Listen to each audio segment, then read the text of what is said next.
Olá, pessoal.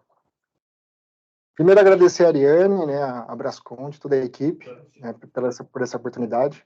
É uma forma também da gente poder também esclarecer um pouquinho melhor, né, Ariane, as questões do social não são tão novas, né, são assuntos aí bastante recorrentes, que sofrem muitas mudanças, então a ideia é realmente a gente poder esclarecer um pouquinho melhor.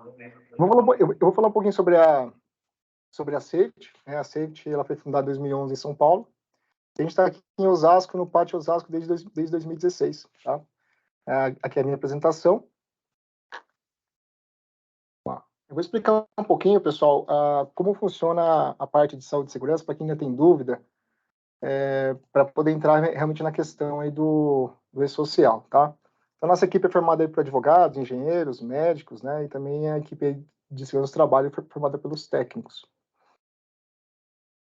Alguns dos nossos clientes, né? Atuação aí nacional. Vamos lá.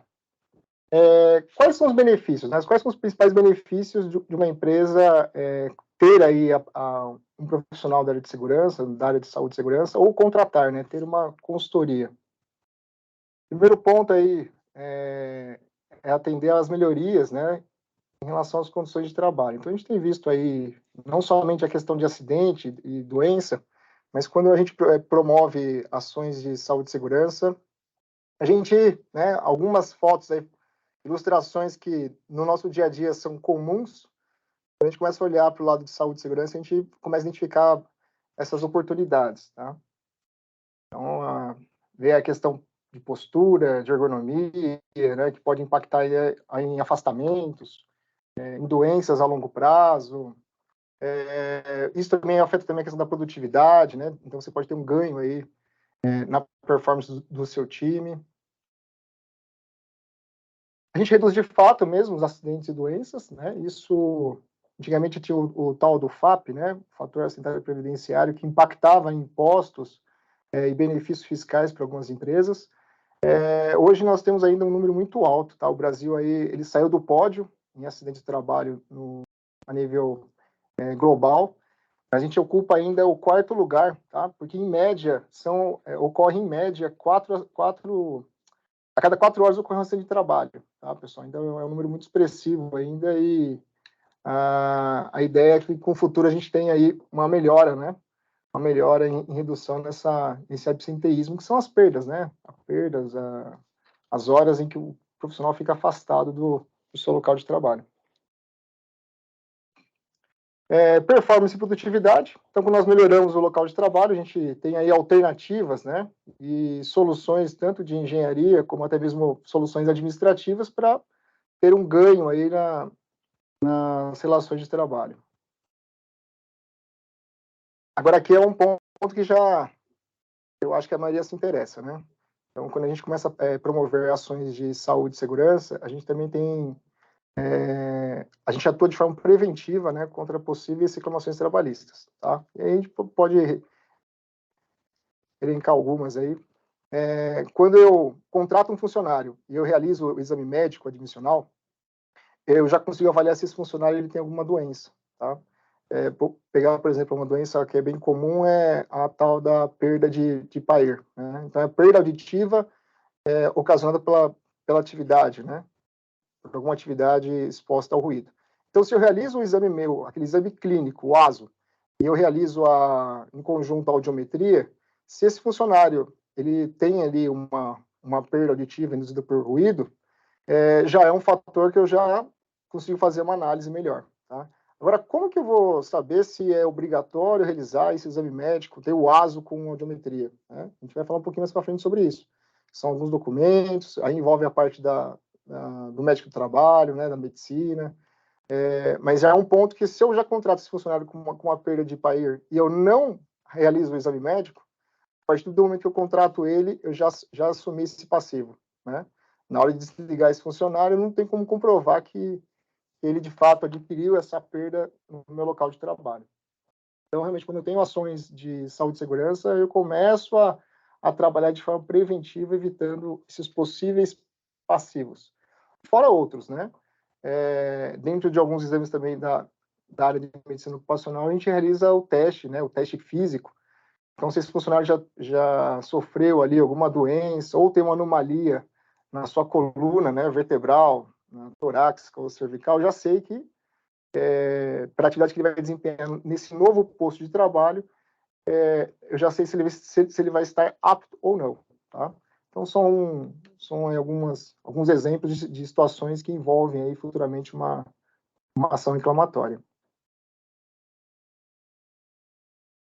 Pessoal, eu vou seguindo aqui, se caso tiver alguma dúvida, né, for algo bem pontual, no final a gente abrir um momento de perguntas, dúvidas e perguntas, tá? Mas se caso for algo ali muito pontual, vocês podem, pelo chat, aí, vai comunicando e a gente, se for o caso, a gente interrompe para poder responder, tá bom? Outro ponto quando eu...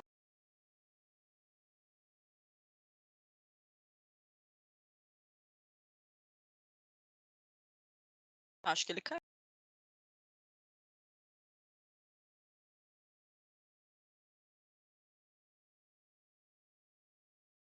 Vamos lá, pessoal. Caiu aqui. Normalizou, né? Ok? Já estamos vendo sua apresentação aí. Certo. Então, eu atendendo, né, a questão de saúde e segurança, eu atendo a legislação trabalhista, previdenciária, tá, e também penal.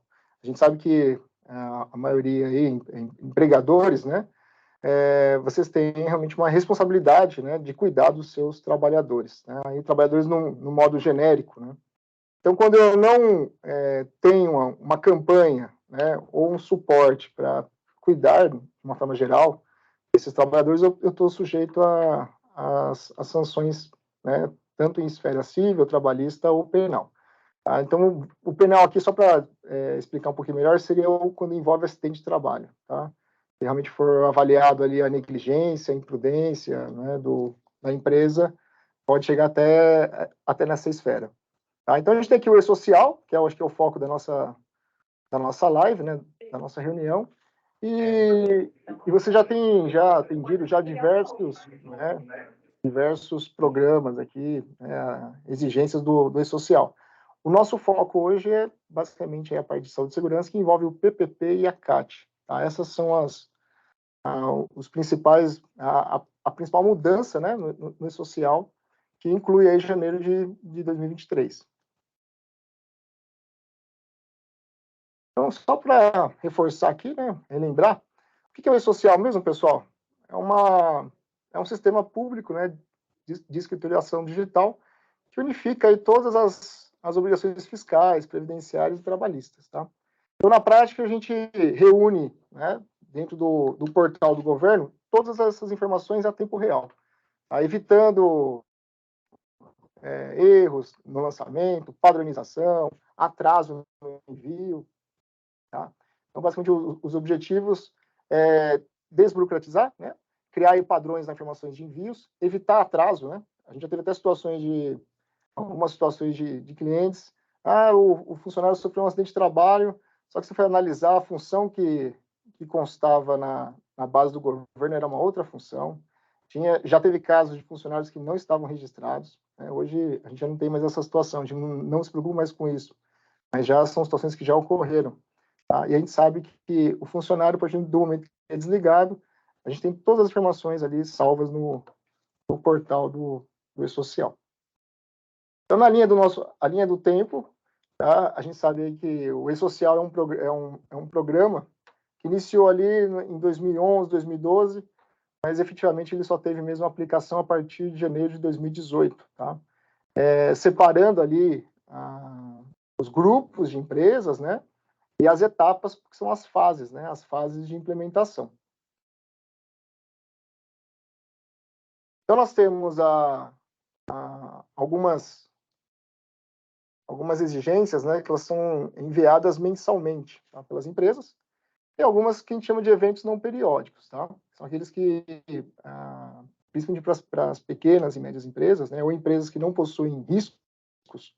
A gente vai explicar um pouquinho mais à frente o que seriam esses riscos, tá? Então, por exemplo, algumas ações aqui, admissões, alterações, rescisões, afastamentos, né? Ações de recursos humanos, mas também que envolvem condições de trabalho, CAT, né?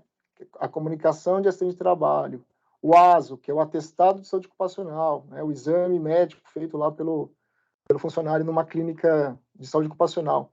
Então, esses eventos a gente chama de não periódicos, tá? Então, esses são enviados ao e-social. Então, só relembrando aqui os grupos, né? Então, o grupo 1, as empresas com faturamento anual superior a 78 milhões de reais por ano.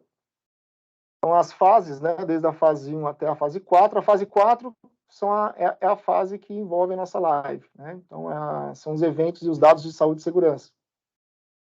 Então, já em vigor desde outubro de 2021. As empresas do grupo 2, tá? As entidades empresariais com faturamento no ano de 2016 de até 78 milhões de reais, tá? E não optantes pelo Simples Nacional. Então, a fase 4, já a partir de janeiro de 2022, tá? Já deveria ter sido lançadas essas informações. Grupo 3, a maioria, né? Então, são as empresas, as pessoas jurídicas, tá? Optantes pelo Simples Nacional, as entidades também sem fins lucrativos e também o empregador, o empregador pessoa física, tá? Com exceção aí do empregador doméstico, ok? Então, também a partir de janeiro de 2022. Léo William, eu não fiz o envio dos dados de saúde e segurança em 2022, tá? O que aconteceu no ano passado foi um teste piloto, tá? Feito pelo governo, avaliando mesmo as plataformas de envio, né? Quais são se as empresas realmente estavam fazendo as consultas, né? A gente tem um portal, tem um canal de comunicação com a E-Social. Sempre tiver alguma dúvida no envio de uma informação, do que tem que enviar, se a minha empresa é cadastrada ou não, a gente consegue fazer essas comunicações. Então, o E-Social ele abriu ali um período de teste, né, chamado de piloto, e realmente começou a vigorar com o que a gente chama de aplicação de sanção, penalidades e multas a partir de janeiro de 2023. E o último grupo, né, o grupo 4, os órgãos públicos e as organizações internacionais, tá? Também aí, iniciando agora a partir de janeiro de 2023. Tá? Então, esse é só para a gente relembrar aí as fases do E-Social e os grupos, tá? Ok, esse é o cronograma. William, pode falar. Posso entrar um pouquinho aqui só para aproveitar, pode. Né, que você, cara, esclareceu bem aí sobre o E-Social, a base legal, as fases, né? Então, eu acho que o pessoal entendeu bem. Eu só queria explicar um pouco qual é a relação que isso tem com a folha de pagamento, né? E como que o E-Social vai atuar, né? Junto às contabilidades e às empresas. Só para a gente deixar isso bem claro, hoje o E-Social, ele é como se fosse o agente fiscalizador do governo. Então, assim, não tem mais aquele fiscal lá, a pessoa que vai no seu estabelecimento fazer a fiscalização para te autuar. Pode até acontecer, mas hoje o meio de acontecer é pelo E-Social. Então, assim, todo o processo de departamento pessoal, admissão, contratação, folha de pagamento, é tudo no E-Social. Então, assim, não tem ação que a gente vá fazer que consiga driblar isso e sair do E-Social. Então, assim, o E-Social é exatamente esse agente que centraliza todas as informações, ele tem, né, essa função de fiscalizador e todas, sem nenhuma exceção, todas as empresas estão dentro do E-Social. Então, assim, quando você traz essa informação, né, dizendo lá que a gente está na última fase, que agora todas as empresas já estão dentro do E-Social, com todos os períodos de obrigação para cumprir, então, assim, equivale a dizer que a partir de agora, todas as empresas já são automaticamente fiscalizadas com a sua própria declaração. Ou seja, quando você deixa de declarar que a sua empresa tem lá a situação, né, de saúde e segurança do trabalho irregular, quando eu envio a informação da folha de pagamento, essa informação da segurança do trabalho vai estar pendente. Então, assim, essa declaração de ausência já é a declaração lá dizendo que você não cumpriu com essa base legal. Então, assim, é importante entender essa relação que tem, né, que a empresa tem com o E-Social e essa centralidade que o E-Social faz de todo o complexo, né, de toda a cadeia de movimento que tem, principalmente na área trabalhista. Então, assim, era só para a gente deixar claro qual exatamente a função do E-Social e qual é a relação das empresas com o E-Social, porque, assim, não tem empresa mais que tenha, sabe, folha de pagamento que não... Por exemplo, pode uma empresa fazer folha de pagamento sem estar no E-Social? Não existe. Não existe a menor possibilidade. Tem como fazer o laudo de segurança sem mandar para o E-Social? Também não existe. Então, assim, só para a gente deixar bem claro e explicar essa relação desse vínculo, que é uma exigência legal, né? Não é uma opção, não é uma decisão, é uma exigência legal, tem que cumprir, e todas as empresas, a partir de agora, estão dentro desse social. Então, era só isso que eu queria trazer para o pessoal entender. Legal, Éder. Bom posicionamento, acho que até pertinente, porque a gente vai falar sobre isso daqui a pouquinho. Só reforçando, né, que o Éder comentou em relação à fiscalização, realmente, o governo, ele vai ter o quê? Formas mais simples de fiscalizar e de acompanhar se as empresas estão cumprindo as obrigações, tá? Eu não sei se a maioria se recorda, mas entre 2018 e 2021, nós tivemos uma decisão via governo, né, do Ministério do Trabalho e Emprego, em que passou a exigir de todas as empresas de grau de risco, né, 1, 2, 3 e 4, para quem ainda não sabe o que é grau de risco, né, o grau de risco ele é classificado conforme o CNAE de cada empresa. Então, você tem lá o seu cartão CNPJ, você vai ter a sequência ali que são os CNAEs, né, que são a Classificação Nacional e Econômica da Atividade. Então, com base naquele CNAE, você vai dimensionar o grau de risco. Então, tem uma norma já publicada pelo Ministério do Trabalho e Emprego que determina qual que é o grau de risco de cada empresa. E as empresas menores, ou empresas mais com foco administrativo, né, sem muita exposição a riscos, passou a exigir o que nós chamamos lá de alguns documentos de saúde e segurança, chamado PPRA, na época, né, e o PCMSO, que são documentos de inspeção e avaliação. Então, eu vou no local de trabalho, faço uma avaliação ali, verifico se o funcionário está exposto a ruído, a calor, né, a vibração, a algum agente químico, produtos químicos, quantifico, né, ou informo no documento, e eu repasso essa informação para o médico do trabalho. Então, o médico vai lá e fala, olha, para esse funcionário que está exposto a ruído, vai ter que fazer audiometria. Ele está exposto a algum agente químico específico, vai ter que fazer lá o exame de sangue completo, né? E você passava a monitorar esses funcionários.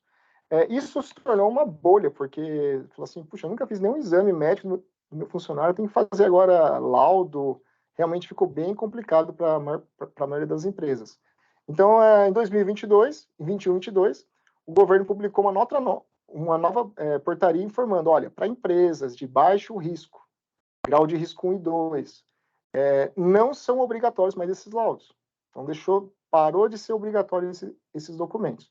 Porém, não é porque não é obrigatório que eu não vou continuar cuidando da saúde do meu funcionário e também evitando esses passivos trabalhistas, né? Porque de repente eu contrato um funcionário que ele já tem uma doença e se eu não monitoro através de algum exame, eu assumo aquele risco, concorda? Então, realmente, o que o Éder falou é isso, né? Então, a forma de fiscalizar agora é um pouco diferente, ela vai ser menos burocrática, porque eu não vou ter a pessoa ali fiscalizando, né? Eu não recebo uma visita de um fiscal do trabalho, porém, de outro lado, quando esse funcionário sai da minha empresa e ele vai dar entrada lá no INSS, lá na aposentadoria especial, ou dar entrada numa aposentadoria comum, o INSS vai atrás, ele vai entrar, né? Falou, peraí, mas no social não consta nenhuma informação de exame, esse funcionário teve exposto lá alguns agentes, né? Exposição a ruído, opa, aí é o problema. Aí onde vem a penalização, que são as multas, né? Então, eu acho que até era a última pergunta que eu coloquei aqui na apresentação, né? Que é a dúvida do momento. Fala assim, mas e aí a multa, né? Que acho que a maioria se preocupa com isso. Puxa, peraí, a minha empresa vai ser multada porque eu não entreguei os documentos, né? Então, as fases, elas ocorreram. Surgiu também aquela dúvida se realmente, será que vai, né, realmente vingar o E-Social para a saúde e segurança? Isso é algo que foi discutido há 10 anos, e mudava governo, entra governo, sai governo, e a gente sempre com aquela esperança, talvez, de ser algo mais simples, né? Mas realmente vigorou e está valendo, né? Então, já desde janeiro de 22, já está valendo como efeito piloto, como teste, e a partir de janeiro de 23 já começam a avaliar as multas. Então, para situações em que ocorram, vamos supor, um acidente de trabalho, a partir do momento que esse funcionário sofreu um acidente de trabalho, ele está num hospital, né, numa clínica, ou até mesmo foi atendido por uma autoridade policial, se ele for encaminhado até para fazer essa abertura dessa CAT, já seria um problema para a empresa se avaliar realmente que não consta nenhuma informação nos dados do social. Tá? Então, realmente, vale para nós aqui só o alerta, né? como o Éder já informou, o alerta e essa atenção quanto a esses itens, né? E aí avaliar realmente se a sua empresa é obrigatória manter essas informações no social ou não. Mas a minha empresa não tem risco nenhum. Então, você vai fazer declaração de sem riscos, né? Sem exposição ocupacional, sem exposição. Não tem nenhuma atividade no quadro ali de cargos e funções de alguma exposição a algum agente nocivo. Tá? Então, a gente vai informar o E-Social que não há nenhum risco. Tá? Então, nesse caso, por isso que a gente fala que é não periódico, né? Você não vai fazer esse envio mensal, né? Vai ser uma única vez. Ok? Acho que esclareceu melhor, né, Éder? Acho que foi de acordo com o que você falou, né? Sim, acho que o pessoal conseguiu entender bem. Inclusive, essa parte da declaração, eles chamam de, se não me falha a memória, de DI, uma declaração de inexistência de risco. É importante Isso. saber que essa empresa, que assim, é a autodeclaração, ou seja, o empresário, sabendo, né, lendo lá as cláusulas, né, dessa declaração, entendendo que a empresa dele, se ela está lá dentro da INR, né, que estabelece que ele pode usar, que está apto a usar essa declaração de inexistência de risco, ele pode fazer a sua autodeclaração e ficar isento lá desse laudo do PGR, e que nem você falou, ela não tem periodicidade, mas ela é conforme a situação da sua empresa, ou seja, se você preencheu hoje, amanhã mudou, a declaração perdeu a eficácia, você tem que atualizar, enfim, fazer uma nova. Mas assim, é importante entender a declaração que o empresário faz, reconhecendo que ali o seu ambiente de trabalho, que o seu negócio ali não tem nenhum risco envolvido, e ele assume a informação, né, essa informação. Então, assim, ele declarou, entregou e não vai ter periodicidade, por exemplo. Se não acontecer nada em 5 anos, a declaração dele continua válida por 5 anos. Acho que isso que é importante saber. Legal, Éder, isso mesmo. Como o Éder falou, é uma autodeclaração. Então, aqui nós não estamos induzindo vocês a fazer nenhum documento, nenhum laudo. A autodeclaração ela tem validade jurídica, né? O ponto é esse: a partir do momento que você declara que não há nenhum risco, aí já é algo que pode, lá na frente, nas esferas trabalhistas, previdenciárias e penais, complicar, né, pessoal? Assim, Okay, só para vamos dar entender, sequência. essa autodeclaração, quando o empresário lá faz, a maneira dele assinar é com aquela assinatura do portal gov.br. Então, por exemplo, se um técnico de segurança vai fazer isso, ele tem que ter essa ciência de que ele vai estar dizendo que aquela empresa não tem risco, ele vai ter que avaliar, ou o empresário que for fazer isso, ele tem que ter a ciência, olha, eu estou assinando digitalmente, né, com a assinatura do portal Gov, vai ser responsável porque, assim, qualquer situação que houver, a pessoa que assinou aquela declaração de inexistência de risco pode ser, enfim, convocada, intimada ali para esclarecer o evento. Mas é importante saber, porque assim, a maneira de assinar vai ser exatamente essa, com o assinador digital do portal gov.br.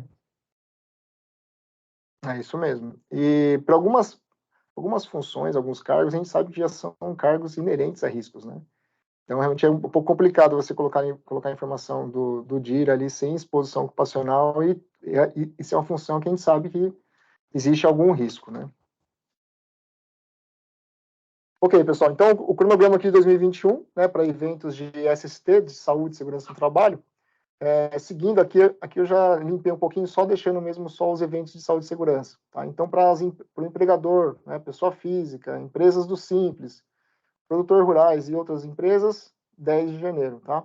Então, só esclarecendo aí mesmo, gera muita confusão, porque o grupo 4, ele começou a vigorar a partir de janeiro de 23. Então, todas as empresas falam assim, então quer dizer que a minha empresa também é janeiro de 23? Não, né? Segue o cronograma. O cronograma não teve nenhuma alteração. O que aconteceu é que realmente o E-Social não aplicou nenhuma notificação, multa, no ano de 2022, tá? E outro ponto também que gera bastante dúvida, tá? Eu até coloquei aqui, a dúvida em relação ao calendário do E-Social com a portaria, tá? As duas portarias aí, a número 313, a 1010, que prevê aí a questão do PPP eletrônico, tá? Para quem não conhece, o PPP é o Perfil Profissiográfico Previdenciário. Então, não confundindo a área trabalhista com a previdenciária, né? O PPP é emitido para funções que têm um risco, né? Então, se eu estou exposto a algum agente, ruído, como já foi comentado, ruído químico, né? Eu vou informar o período em que esse funcionário esteve exposto àquele risco, os exames que foram feitos, né, durante o período laboral, e E vou marcar também aqui os responsáveis por esses documentos, por esses laudos, né, os exames. E no final, o empregador assina como responsável legal por aquele PPP. Tá? Então, essas informações hoje, a partir de janeiro de 23, o PPP ele se tornou eletrônico. Então, a gente não consegue mais emitir ele físico. O ideal é que não corra mais para as novas contratações. Tá? Para os períodos anteriores a 2023, eu ainda continuo elaborando ele no meio físico. Tá? Então, eu acredito que nessa parte até a contabilidade, né, a Brasconde e outras empresas acabam elaborando, né, esse tipo de documento quando for necessário. Então, só voltando, só para a gente não fechar, antes de falar lá do PPP, né, que é o perfil profissiográfico, o que muda, acho que a grande mudança agora é que, até antes, né, dessa portaria, o documento ficava na empresa. Ou seja, se o funcionário precisasse daquele documento para alguma, enfim, para apresentar lá a previdência, para aposentar, ele tinha que ir lá e requerer esse documento, a empresa tinha um tempo para preparar aquela coisa toda. A partir de agora, ele é eletrônico, ou seja, o funcionário tem acesso a ele a qualquer momento, porque esse PPP ele vai ser vinculado ao portal lá Meu INSS. Então, assim, o funcionário lá vai ter um acesso com aquela conta gov.br, ele entra lá nesse portal do Meu INSS e lá tem uma opção para ele imprimir o PPP, inclusive fiscalizar se o PPP dele está atualizado, se está sendo emitido. Então, assim, isso é importante saber, porque agora a fiscalização é feita direto para o funcionário e em tempo real. Ou seja, a qualquer momento que ele achar que tem que estar com aquele documento em mãos, ele vai olhar lá no INSS, no portal lá do INSS. Se não tiver lá, ele já pode denunciar a empresa, cobrar a empresa. Então, assim, é importante saber.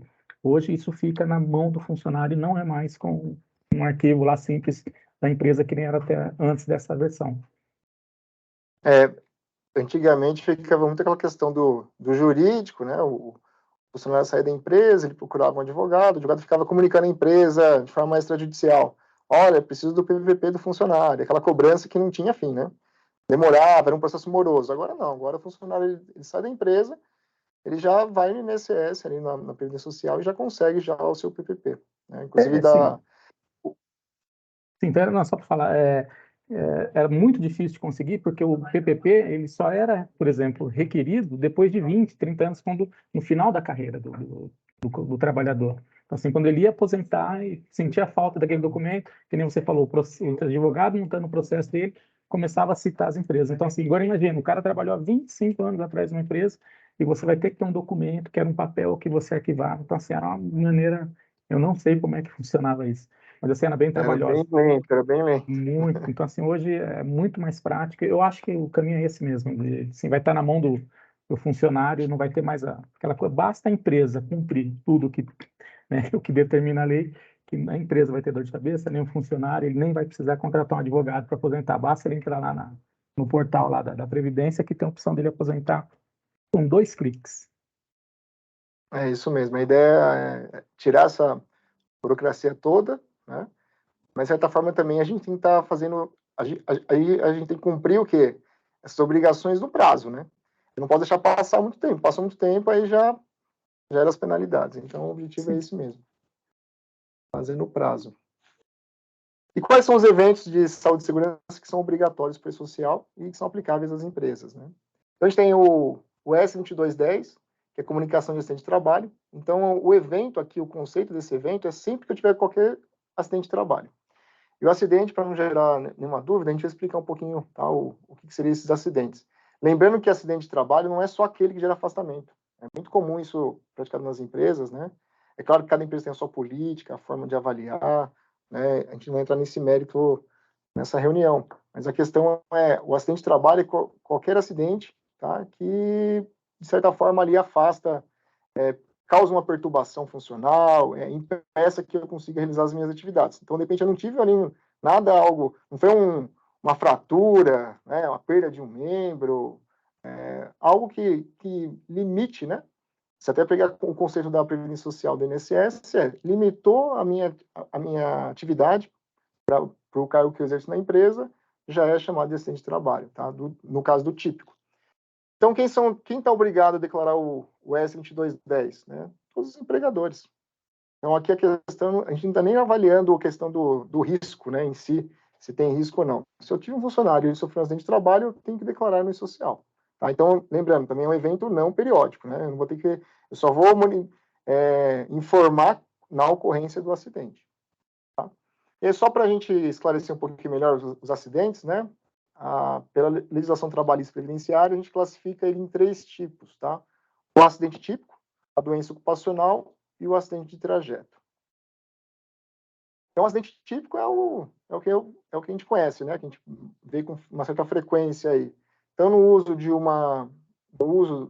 nas atribuições da sua função, desempenhando uma atividade específica a serviço da empresa. Então, eu tenho que classificar que a atividade é feita durante a prestação de serviço.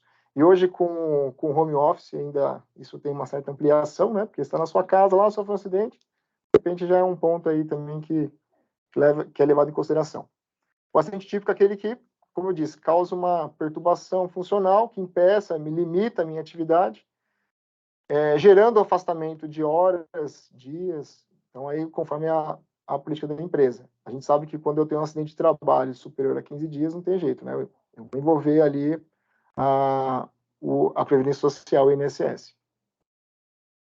As doenças profissionais, né, já são aquelas um pouquinho diferentes da gente avaliar, tá? Porque aqui a avaliação demanda aí o profissional de saúde ou de segurança, tá, pessoal? Então, doença profissional, a gente sabe que a doença profissional é aquela que está vinculada, tá, com a atividade que você realiza. Então, eu coloquei aqui umas doenças, né? Quem trabalha com chumbo pode ter o saturnismo, quem trabalha com sílica pode desenvolver a silicose, quem trabalha antigamente com pó de amianto pode ter asbestose. Então, em algumas situações, independe que a gente fala do nexo causal, eu não preciso provar. A atividade, eu sei que aquele funcionário, exercendo aquela atividade, ele vai, a longo prazo, se não tiver nenhuma proteção, que aí pode ser proteções EPIs, né, proteção individual, proteção coletiva, redução da jornada de trabalho e outras ações, né, que minimizem aí o impacto nesse funcionário. As doenças do trabalho, essa já demanda já o tal do nexo causal. Eu preciso provar, né? Então a gente sabe que muitas vezes algumas doenças, né, tendinite, essas ites, né, bursite, tenossinovite, as doenças que envolvem aí a parte estrutural, física do corpo do funcionário, a gente sabe que isso aí muitas vezes recai numa ação depois judicial, né? Em algumas situações, dependendo da atividade, né, se a gente tiver algum empregador que tem ali uma linha de produção específica, né, com movimentos repetitivos, enfim, é algo que passa pela avaliação de um médico específico, né, não é somente um médico clínico ocupacional, passa com um especialista, né, ortopedistas e assim por diante.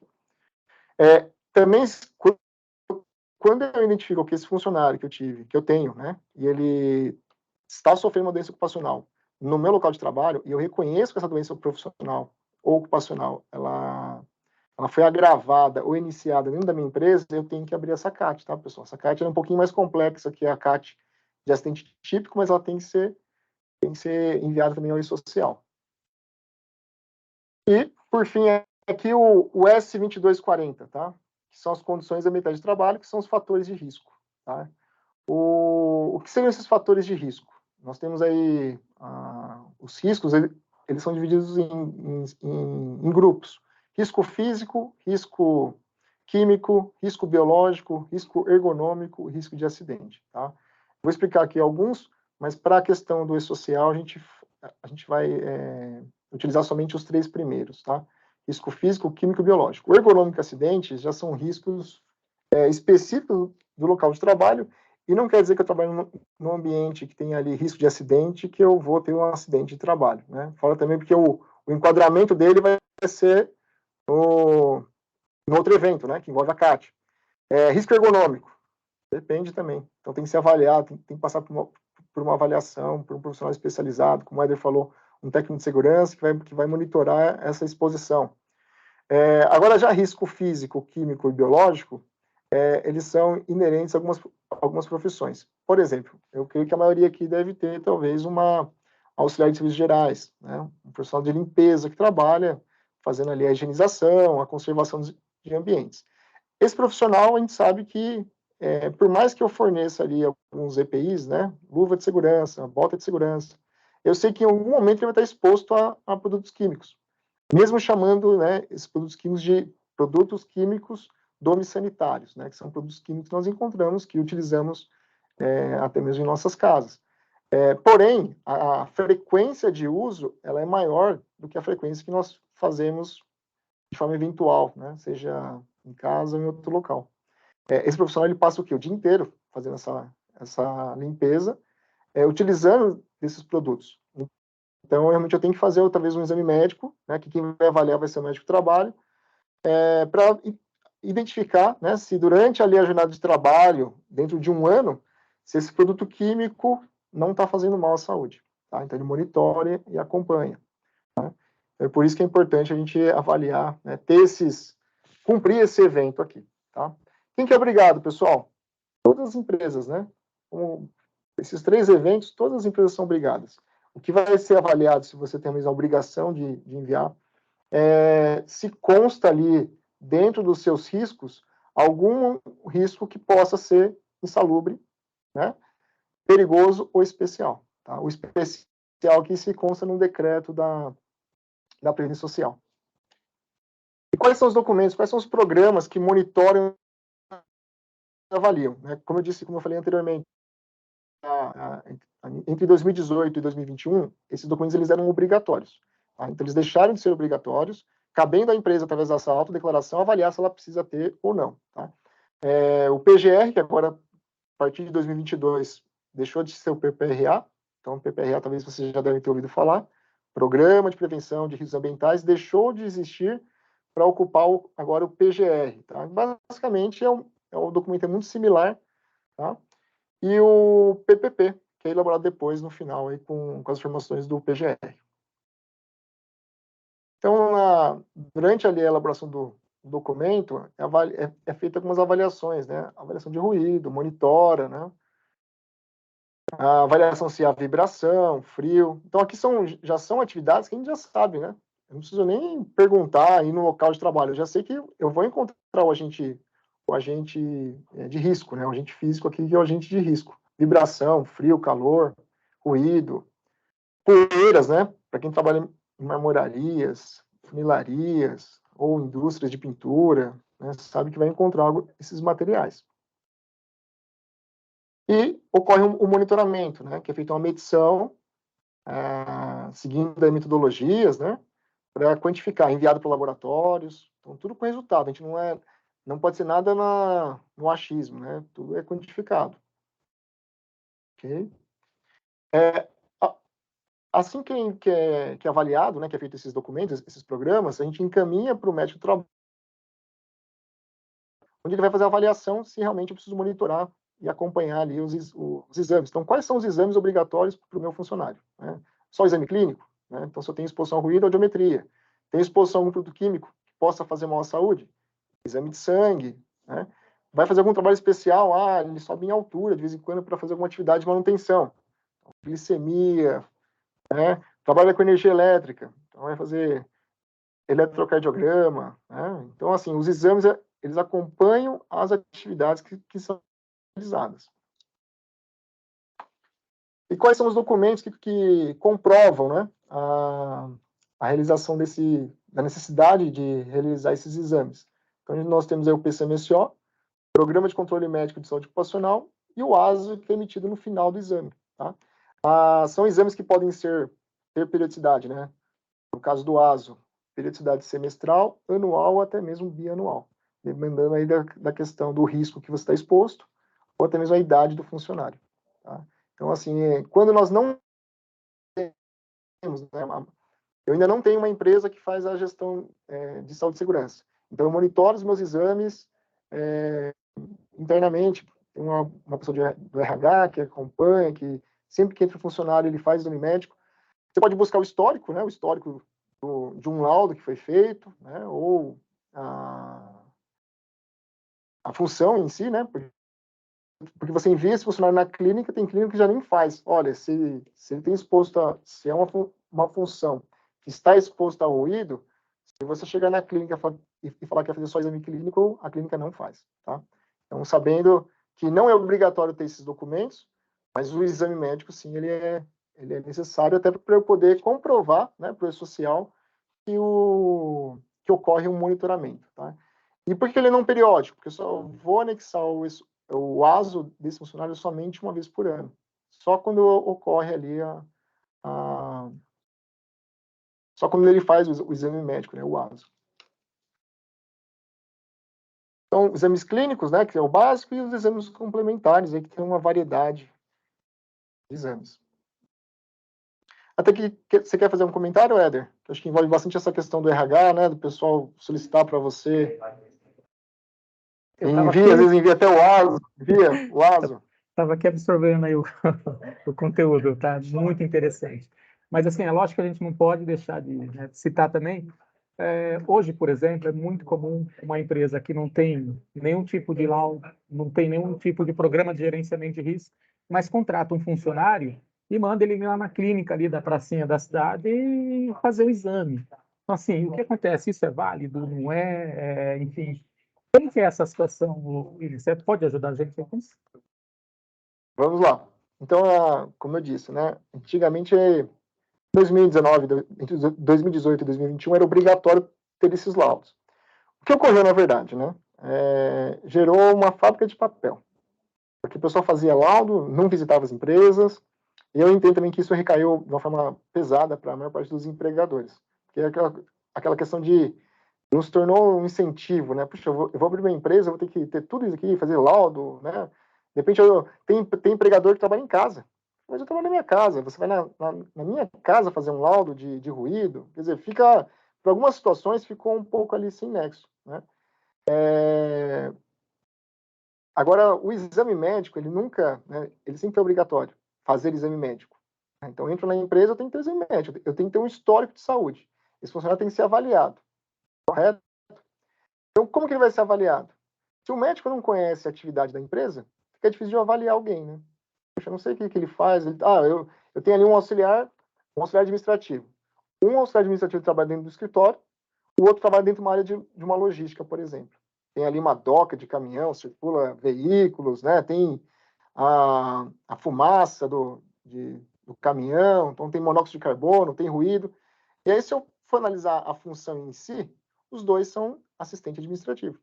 Só que eu tenho uma realidade de um está dentro do escritório e o outro está numa área um pouco operacional. Então, o médico, do outro lado, ele não consegue avaliar essa diferença porque ele não fez uma visita no local de trabalho. Então, ele ia falar, olha, para um assistente administrativo, exame clínico. E, de repente, esse funcionário do segundo exemplo, ele já está numa situação já, né, um pouco mais crítica, né? De repente, a forma como eu contratei ele também, se eu não fiz nenhuma avaliação, que é o que a gente vê bastante, né? Contratar o funcionário e depois de um tempo, tem que fazer o exame periódico dele. Mas não fez nem exame admissional, né? A gente vê isso, não fez nenhum exame admissional, vai fazer o periódico. Então, é um risco que, na verdade, que o empregador correu por muito tempo. E com a ideia do e-social também, agora a gente acabar com isso, né? A gente já teve alguns clientes também, Éder, de serem penalizados na Justiça do Trabalho, serem condenados ali a pagar indenizações que, puxa, mas eu não contratei ele doente, né? Então, é um ponto aí que realmente agora com o e-social vai eliminar, né? É importante você falar, William, porque isso mexe na questão cultural da empresa. Eu sou do departamento pessoal, então a demanda é muito alta, porque assim, eu vejo hoje em dia qual é o cenário que eu encontro. É muito comum a empresa ficar preocupada em fazer o exame, porque assim, eu recebo várias ligações, olha, indica uma clínica para fazer exame. Eu falei, olha, eu vou indicar uma empresa para fazer o seu laudo, porque se você só faz o exame, não tem muito sentido. Então, você precisa ter um laudo que vai fazer a avaliação do seu ambiente, vai pegar, esse laudo ele é tão específico que ele vai analisar cada função, né, que tem dentro da sua empresa, eles vão ver ali os riscos inerentes dentro dessas funções ali, e aí sim esse laudo vai estabelecer qual é o tipo de exame que você vai fazer. Aí sim, aí o exame médico vai ser a última etapa. Então, assim, mas hoje o foco mesmo das empresas, que eu falei, é uma questão cultural, porque há anos vem fazendo isso, vem dando certo, nunca deu errado, então assim, o pessoal tem uma certa resistência. E assim, é importante você trazer isso para a gente mostrar aqui para as pessoas que estão participando que tem que tomar atenção com essa parte do laudo, ainda que seja lá a declaração de inexistência do risco para você não ter o programa de gerenciamento de risco, Isso. mas assim, que você tenha lá uma informação e que você saiba que a sua empresa ou ela tem um laudo ou ela tem uma declaração lá de inexistência do risco que desobriga você a ter o laudo, mas assim, que aí você começa a ter um pouco mais sentido para saber por que pede um exame, porque hoje a maioria das empresas nem sabe por que tem que fazer exame, só sabe que faz parte de uma, que nem você falou, mais um papel que você tem para contratar um funcionário. Mas assim, a intenção do exame é a melhor possível, né? Que nem você falou, tem que guardar o funcionário, tem que proteger, tem que colocar ele apto para trabalhar. É uma segurança para a empresa, porque de repente você evita de colocar um funcionário dentro do seu quadro que já, sei lá, tem algum tipo de problema que não possa estar dentro do seu quadro. Então, a importância de fazer o exame certo, atendendo lá a posição do que o laudo apontar é essa. Então, assim, por isso que é importante a gente trazer hoje, ter um conteúdo rico, né, a esse ponto da gente poder esclarecer para as pessoas a importância e, mais uma vez, né, agora sim eu acho que o empresário aí, né, que está nos acompanhando, ele consegue entender e outra, ele acho que fecha a informação, o ciclo da informação fecha ali para ele, agora ele entende que, assim, a sequência é contrata lá a clínica, a empresa que vai fazer os seus laudos, e essa empresa vai falar, olha, o seu exame para a função administrativa é essa, se você tem uma função operacional é essa, se você contrata um motoboy, a função é essa, mas assim, que tem a base, porque se um dia aquilo der errado, tinha algum técnico, alguém assinou e outra, a empresa não responde sozinha por aquilo. Então, assim, assim, o material, que nem mais uma vez falando aqui, é riquíssimo, e é importante que a gente trazer essa clareza para o empresário e da importância, porque antes eu acho que eles não encontravam importância nenhuma. E não falei, era um documento sem sentido que eles só tinham que cumprir uma exigência, uma burocracia. Legal, Agora né? Atender eu a acho, lei, né? eu acho que agora eles conseguem, né, estar mais próximo ali e outra, e fechar o ciclo da informação. Por que tem que ter um exame médico? Por que é importante a empresa pedir? E por que é importante a empresa, não só para atender uma exigência legal, cara, a empresa ela tem que falar, olha, a minha empresa vai ter esse laudo porque faz sentido ter o laudo, independente de ter lei, porque, sabe, eu quero estar dentro da linha, eu quero ter o funcionário certo, na função certa, com o exame certo, o periodicidade do exame, quando vai ser há 1 ano, 2 anos, cara, vai ter um laudo apontando. Então, assim, por isso que tem que ter uma empresa, um responsável técnico para trazer essa informação para a empresa com essa qualidade e com essa segurança, porque eu acho que a palavra-chave aí é a segurança na contratação. Sim, é isso mesmo, André. E assim, atendendo a parte de SST, né, de saúde e segurança, a gente também dá mais suporte para o jurídico.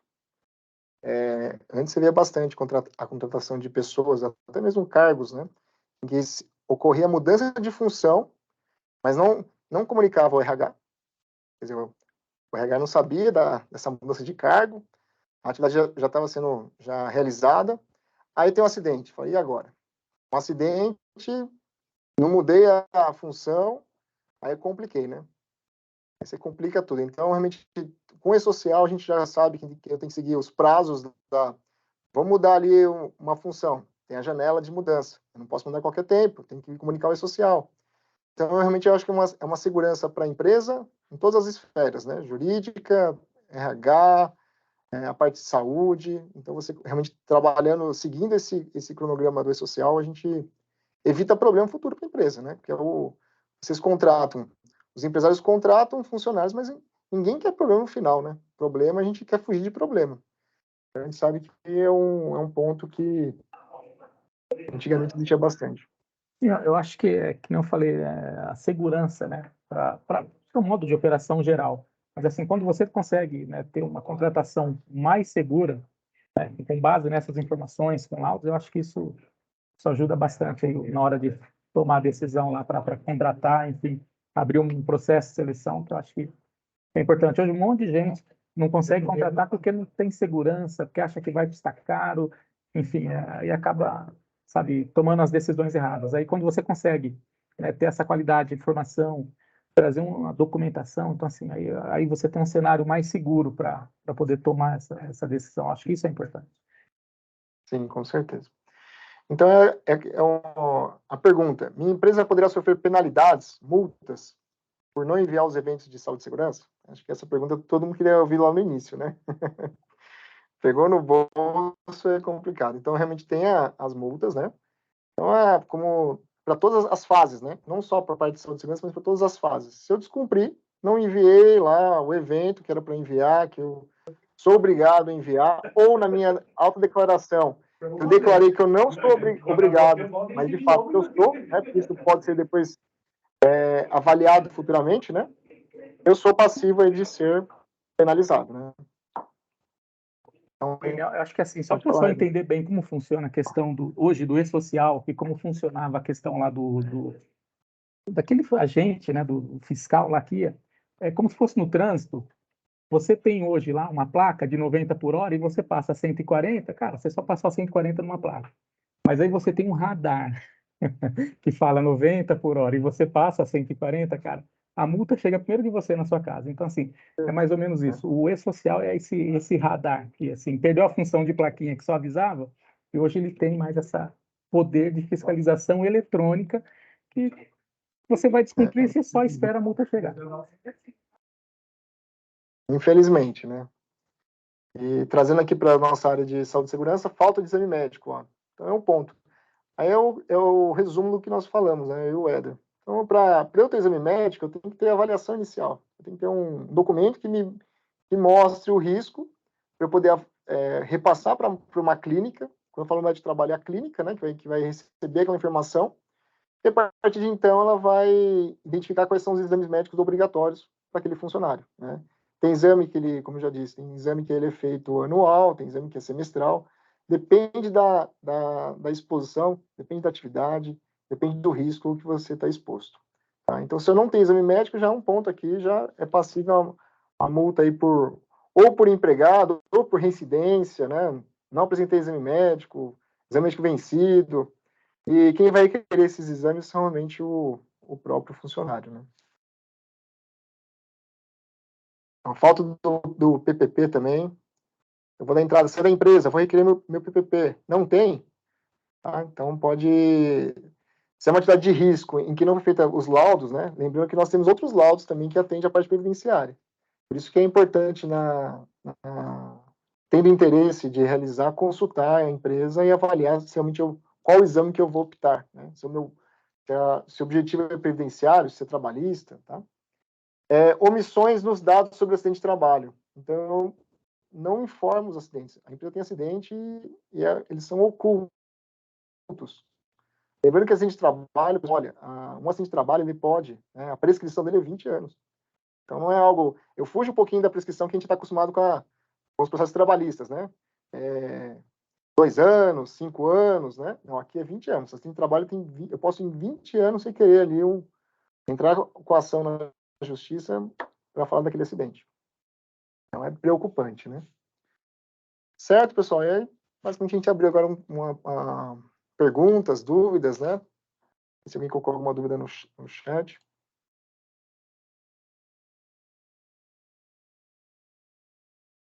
Acho que é a Cristina, né, Bosco, ela colocou uma dúvida aí, ela está dizendo que, olha, fazemos esses envios anuais para os funcionários, não tem nenhum tipo de evento mensal, só se tiver um acidente de trabalho, seria isso? Ela acho que quer entender um pouco mais a periodicidade, né, dos eventos e em que caso ela envia. Vamos lá, Cristina. Para eventos de acidente de trabalho, tá? É só quando tiver acidente, tá? Então, tendo o acidente de trabalho lá superior, a gente coloca como o mercado tem uma métrica ali de 1 dia de afastamento, tá? Mas se eu for seguir a legislação trabalhista e a previdenciária, é qualquer acidente que limite a sua função. Então, reduziu ali a locomoção, o funcionário tem que realocar em outra atividade, vamos supor, tem que subir escada, ele não consegue subir escada porque teve uma lesão ali nos membros inferiores, nas pernas. Então, o ideal é você consultar uma clínica, né, ou uma empresa de consultoria para avaliar se eu tenho que abrir essa CAT de imediato ou não. Tá? Agora, superior a 1 dia, já gerou afastamento, já tem que encaminhar esse atestado médico, né, para o RH, é um caso realmente de abrir a CAT, ok? E é o detalhe da CAT, pessoal. CAT, eu não posso abrir ela de qualquer jeito, tá? Antigamente, quando eu abria a CAT sem todas as informações, tinha que marcar um agendamento no INSS para fazer ali a atualização. É muito burocrático, trabalhoso, você perde ali algumas horas. Hoje ele é digital, mesmo sendo digital, tá, o envio pelo social, eu tenho que comparecer na agência da Previdência Social para poder fazer as atualizações. Tá? Detalhe, como o Éder falou, quando você registra ali o seu nome, você se torna um responsável legal por qualquer informação, principalmente se tiver alguma informação que não é verídica, né? Tá? Agora, em relação a exame médico, só que não fizer exame médico. Então, o ASO é anual, na maioria dos casos é anual. Se tiver risco no local de trabalho, a gente faz ali o PGR, né, ou o LTCAT, e aí sempre que você fizer a revisão desses documentos, o PGR vale por 2 anos, o LTCAT, ele não tem validade, então como o Éder falou, se não tiver nenhuma alteração no meu local de trabalho, vale o LTCAT inicial. Ah, mudou, criou um setor novo, tem funções diferentes, o risco mudou, mudei de prédio, opa, peraí. Consulta a empresa, né, de consultoria para avaliar se é necessário fazer um outro laudo, tá? E aí, quando você fizer esse laudo, você inclui as informações no social. Então, não é algo mensal. Por isso que a gente chama de eventos não periódicos, tá? É sempre que tiver qualquer atualização. Ok? Tranquilo, Cristina? Sim, acho que explicou bem aí, tirou as dúvidas da Cristina. Agora tem o Tiago, ele está querendo saber a questão de afastamento fora do âmbito de trabalho. Por exemplo, ele cita aqui uma situação por exemplo, se um funcionário se acidentar num fim de semana, qual é a obrigação dele, o que ele tem que fazer como empresa? Vamos lá, Tiago. Então, um acidente de trabalho, o critério, né, pela jurisprudência e legislação, o acidente de trabalho ele pode ser classificado em típico, como nós vimos, e acidente de trajeto. O de trajeto, a gente considera o percurso, tá? Trabalho, né, o local de trabalho e a residência, em tempo aí não superior a 2 horas, tá? A gente sabe que o trânsito, ainda mais pegar a cidade de São Paulo, é caótico, né? Então, a gente traça aí uma rota, tá? Mas a jurisprudência entende aí até 2 horas. Faça um trabalho de final de semana, trabalho de segunda a sábado, então a gente precisa entender um pouquinho melhor o que seria o final de semana, né? Para quem trabalha de segunda a sexta, considero aí segunda a sexta, sábado e domingo, se ocorrer algum acidente, não é acidente de trabalho. Aí um acidente, se for gerar afastamento, é auxílio-doença comum, tá? Agora, um ponto também que gera... hoje, a questão do momento em acidente de trabalho com afastamento são as questões em home office, ou aqueles funcionários que trabalham, que estão ali à disposição, né, de prontidão, sobreaviso, aí tem que realmente alinhar com o seu RH para avaliar se esses critérios estão sendo cumpridos, né. De repente eu deixo o funcionário ali de sobreaviso, aí ele sofre um acidente de trabalho, opa, ou de prontidão, né, ele não pode viajar, não pode se ausentar das proximidades, porque a qualquer momento eu posso chamar ele para fazer algum serviço.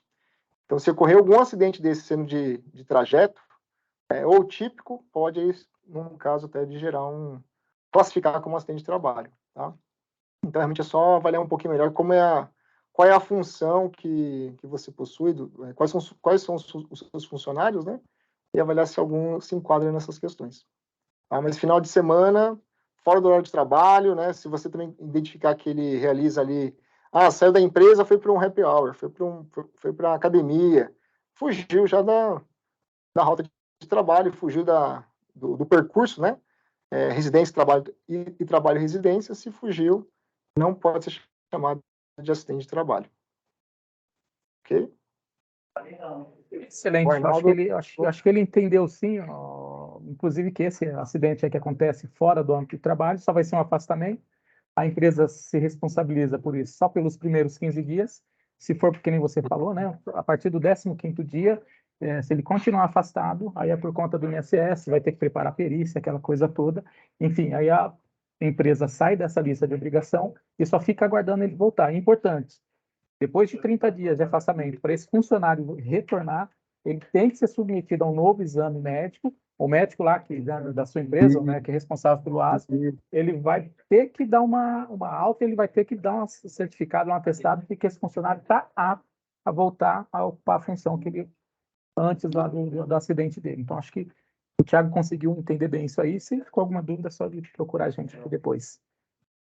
Só lembrando, Thiago e Éder, e pessoal, né? A CAT, o prazo de abertura da CAT é 24 horas, tá? Considerando o dia útil. Importante. Então, um acidente que ocorreu na sexta-feira, eu tenho até segunda-feira para poder enviar. Então, eu não posso, peraí que eu vou ligar para o Éder. Éder, me passa informação, porque é uma relação de informações, é grande, né, Éder? Sim, e a gente tem que realmente avaliar, tá? Por quê? Eu não posso esperar para avaliar se eu vou enquadrar como acidente de trabalho ou não. Ainda mais acidentes como esse, né? Se ultrapassa os 15 dias, já sei que é é uma obrigação do INSS, da Previdência Social, em assumir esse funcionário. Só que quando eu enquadro como acidente de trabalho, pessoal, quando ele retorna do afastamento, ele tem 1 ano de estabilidade, tá? Então, realmente, fazer essa análise do enquadramento é muito importante, né? A empresa, o RH ali, avaliar já de imediato. Por isso que, assim, o ideal é já orientar o time de vocês, os funcionários, olha, pessoal, acidente de trabalho, comunicação tem que ser imediata. Porque, às vezes, muitas vezes, o funcionário não avisa, né? Ele sofre acidente, ele omite, né? Até mesmo por uma questão de receio, né?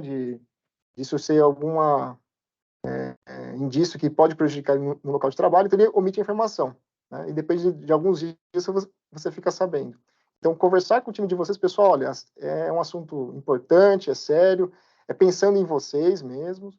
Então, eu peço que vocês comuniquem aí, sempre tiver qualquer incidente, mesmo que não gere afastamento, mas comunicar o RH da empresa e até a diretoria também, né? Boa, Thiago. Deixa eu responder rapidamente aqui o Arnaldo. Ele pergunta lá, como E-Social, posso fazer registro de funcionários retroativo?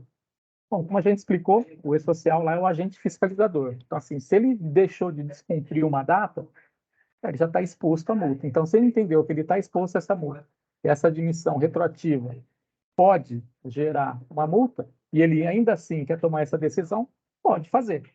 Mas, assim, a gente vai explicar toda a responsabilidade dessa decisão dele, enfim, as multas, inclusive, por entregar obrigações que esse funcionário deveria ter sido entregue já anteriormente, vai ter multa para entregar e colocar em dia as obrigações.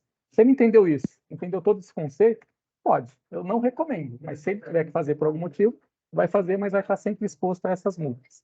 E agora, eu queria ler a pergunta da Camila. Ela fala: minha empresa não tem uma empresa específica para a segurança do trabalho. E os exames admissionais e demissionais são aqueles simples. Como devo fazer para me adequar a essas novas regras? Vamos lá, Camila. Se você já tem a política de realizar os exames, né, admissionais, demissionais, mudança de função, avaliar, de repente consultar mesmo a clínica que você já realiza esses exames e avaliar se esses exames são os adequados, tá? Então, a gente tem que ser feita uma consulta. No final, eu vou deixar meu telefone, meu contato, a gente também faz isso sem compromisso, né, até para poder orientar, seria um trabalho aí pós-fórum, né, pós essa reunião, e devem te orientar vocês. E aí avaliar junto com essa clínica, será que os exames que são feitos, eles são suficientes? Né? Então, como eu disse no início, tem função que você já, pela função você já avalia que ali precisa fazer alguns exames complementares. De repente, a maioria não mesmo, tá? Então, assim, ter o exame, só o exame clínico, que é o exame simples, ele atende realmente o E-Social, tá? É só avaliar se somente o simples atende aí a exposição, né? Se não há nenhum risco específico que passou desapercebido, ok? É importante a gente destacar também, William, se a empresa dela está obrigada a ter os laudos, né? Aí a gente tem que entender, por isso que é importante você atuar para fazer essa análise aí, para ver, enfim, desde quando ela estava obrigada ou não. É importante ela saber sempre, além, que nem a gente falou, né? Não focar só nos exames, mas num quadro geral também na sua empresa, ver se ela está obrigada a ter os laudos lá, que, enfim, que a gente tem que fazer as entregas aí. É isso mesmo. Só fazendo uma observação, até respondendo bem a Camila, como que é feito o envio, né? Eu acho que isso podia até o Darcy aqui, né? Ele perguntou se uma empresa contratada para gerir essas questões de segurança deve ter algum documento, né, que está sendo tudo entregue, né? Hoje, o envio do E-Social, ele pode ser feito pelo próprio portal do E-Social, que é um sistema mais simples, né? Ou usar alguma ferramenta específica. Então, hoje as clínicas, a maioria usa o SOC e outras ferramentas de gestão de saúde e segurança. Então, a partir do momento que ela lança isso numa ferramenta, que é um software, e envia para o E-Social, gera um registro, tá? Então, no próprio E-Social também gera um registro de tudo que é enviado, principalmente se você for puxar de forma individual, né, de cada funcionário. Então, além disso, também tem as ferramentas que são softwares, né, de trabalho mesmo, tanto da parte de saúde como de segurança. Só para fechar aqui o ciclo de informação do Darcy, talvez ele queira saber se por obrigação, ele tem que ter um documento em mãos para provar a entrega dos laudos. Então, assim, a entrega eletrônica é exatamente para acabar com esse tipo de processo, de você ter um documento em mãos. Só tem que provar que está entregue. Então, assim, que nem o William falou, para provar que está entregue, você tem recurso de saber se essa empresa cumpriu lá com o contrato que vocês assinaram, que é de informar suas declarações, gerar seus laudos, informar. Agora, ter um documento, até porque talvez ele só tenha uma prova que ele entregou, mas não vai ter mais um protocolo. Então, assim, esse processo digital elimina a necessidade de você ter um documento que possa ser alvo de fiscalização, ou seja, um documento físico. Mas isso não quer dizer que ele não tenha que cumprir a obrigação de entregar esses laudos. Acho que é só para ele entender essa questão, e sim, que não precisar ter um documento, mas ainda assim a empresa fazer a entrega lá dos laudos eletronicamente. Sim, sim. Inclusive até mesmo hoje, hoje o que ocorre bastante é assim, você contrata a empresa para fazer o levantamento, né, os laudos, e a empresa vai lá e te entrega o físico. Aí você recebe o físico e fala, e agora, né? Tô com um laudo aqui em físico, como que eu envio? Então o ideal é já contratar tudo. Você contrata já tanto o documento, já a avaliação, seja dos laudos, a parte de saúde e já o envio. Porque o profissional que fez, ele tem que enviar isso para o social, senão a empresa recebe e é agora, né? Tive ali um custo de fazer o documento, mas não enviou. Isso acontece também. Aconteceu já. Um dos nossos clientes, ele teve uma empresa que fez o laudo, o processo físico, e entregou lá aquele monte de papel e falou, olha, o laudo está aqui. Eu falei, bom, então ele te entregou um monte de papel e você continua exposto. Se você não transformar isso na informação digital, declarar e entregar, a sua empresa vai ser autuada da mesma forma. Então, assim, então é importante saber o que você contrata, como contrata e qual é a melhor maneira da empresa prestar esse serviço aí para você. Sim, com certeza. Próxima pergunta.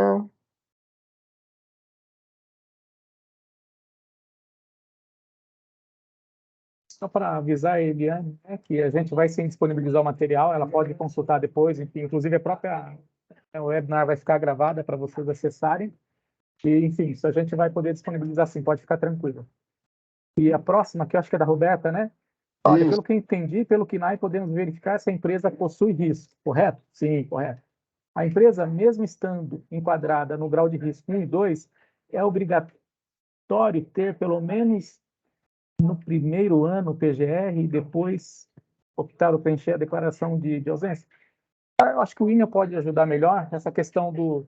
Ela não está obrigada ao PGR, mas assim, não quer dizer que você não possa fazer para que você tenha uma informação mais segura.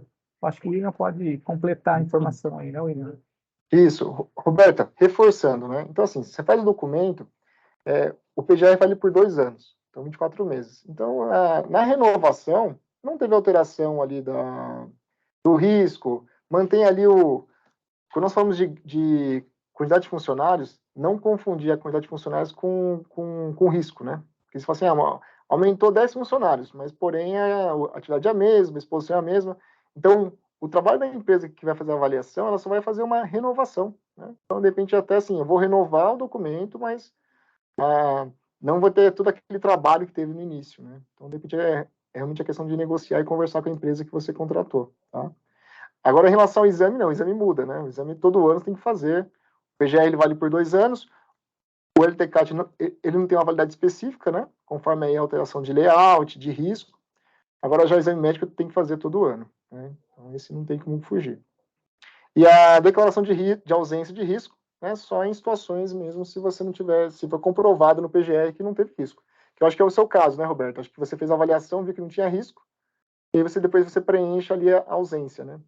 O ideal é ter essa consultoria, né, para comprovar de fato que não tem nenhum risco. Aí também você começa a dividir o quê? Divide responsabilidade, né? Quando você assina ali sozinha que não tem risco, aí lá na frente, né, pode ter uma surpresa, né? A Silvana levantou a mão.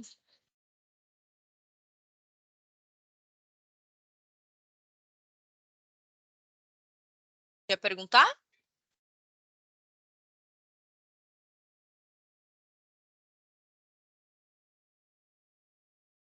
Oi, Silvana. O microfone dela está aberto, né? Tá aberto.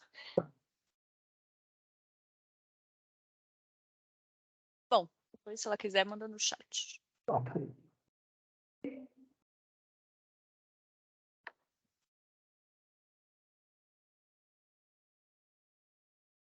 E o William, e a Roberta depois ela pergunta, olha, o ideal é ter o PGR para comprovar. Então, assim, tanto o PGR quanto a DIR lá, que é a declaração que ela faz, comprovam.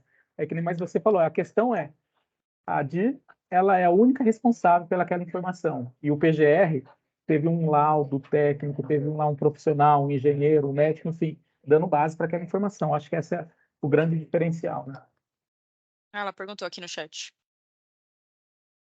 Silvana? Isso, é isso mesmo.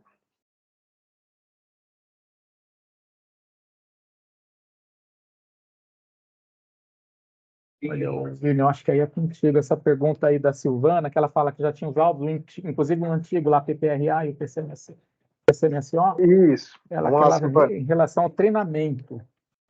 Silvana, o PPR ele já não tem mais validade, tá? Então, a partir de janeiro de 22, vigorou aí o PGR. Então, você precisa renovar o documento para PGR, tá? E aí, em relação de treinamento de brigada de incêndio, né, no E-Social a gente consegue informar ali algumas informações.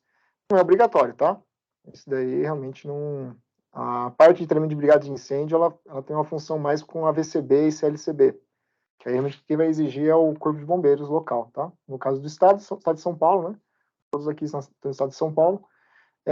Renovação do alvará, licença de funcionamento, sempre cobram a VCB ou CLCB. Então, nesse caso, você precisa ter essa brigada funcionando, mas aí é um outro portal, né? O portal do Via Fácil do Corpo de Bombeiros.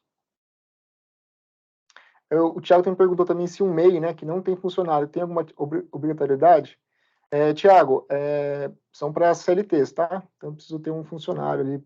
O MEI pode ter um funcionário, né? Então, se você tiver um funcionário, aí já é obrigatório ter esses documentos e envio do social. Mais alguma pergunta?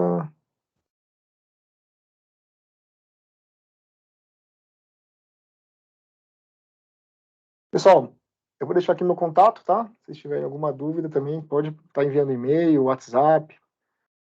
A ideia é ir dando esse suporte para vocês. Alguma coisa não ficou claro, né? Porque agora está assimilando, é muita informação, né? Vai assimilando, depois cada dia começa a surgir as dúvidas. Verdade, é realmente uma overdose aí, mas assim, informação de qualidade, informação séria que tudo que a gente falou, né, são o que as empresas começam a enfrentar daqui para frente e outra, né? Eu acho que é novidade. Até então, você era fiscalizado de um modo aí que, enfim, que era mais difícil de não receber um fiscal, né? Mais difícil de receber um fiscal na sua empresa. Hoje não. Hoje eu fecho a folha do seu pagamento, da sua folha de pagamento, então assim, eu entrego a declaração. Então assim, tem que estar tudo ali já completo. Se tiver faltando uma informação, a ausência dessa informação faltante já é o ato lá de autodeclaração de que você não cumpriu com todas as exigências legais. Então, acho que é importante ele trazer, né, o cliente para esse cenário, dizer que ele tem aí, sabe, tem umas regras para cumprir, leis para cumprir, e tem um jeito novo, né, de ser fiscalizado, principalmente nessa parte de RH, que nem você falou, antes era tudo documento, carteira de trabalho física, registro, livro de trabalho. Hoje não, hoje é tudo eletrônico. Então, assim, não dá para bobear, não dá para... Que nem fizeram uma pergunta lá de registro retroativo. Cara, a gente já passou muito tempo disso, não dá mais para ter esse tipo de risco no seu negócio, porque você pode ser autuado, as multas são altas e não dá para ficar dispondo dinheiro para pagar multa de coisa que você não, enfim, deveria estar fazendo do modo certo. Acho que foi bem claro, viu, William? Acho que, cara, principalmente para mim, foi super rico. Eu queria agradecer de novo aí o tempo do William. Acho importante a gente trazer esse assunto, porque tem muito empresário que ainda, não sei, de repente acha que não se aplica, etc. Eu vejo, por exemplo, aqui na Bracet, a gente é uma empresa de serviço que, querendo ou não tem muitos riscos e teve tanta coisa. Tive que mudar a luz, braço de cadeira, tem a pessoa que trabalha na cozinha, tem a pessoa que mexe com produto de limpeza. Então, assim, por mais que seja um escritório, que seja uma atividade simples, é importante ter todos esses laudos, né? É importante a gente estar 100% regular. E acho que tem muito cliente que está pegando agora, porque quando vai fazer o ASO, às vezes o médico, a clínica já pede, né, o PPP, para saber Já sei. quais são os exames que tem que ser feitos ali para aquela função. Então tá tudo casando, tudo fechando, não tem muito como fugir mais disso. Eu quero agradecer de novo ao tempo aí do William, do Éder. O contato do William tá aí à disposição para quem precisar. Depois a gente vai mandar a gravação também para quem quiser. E agradeço também aí o tempo, a presença de todo mundo, viu, gente?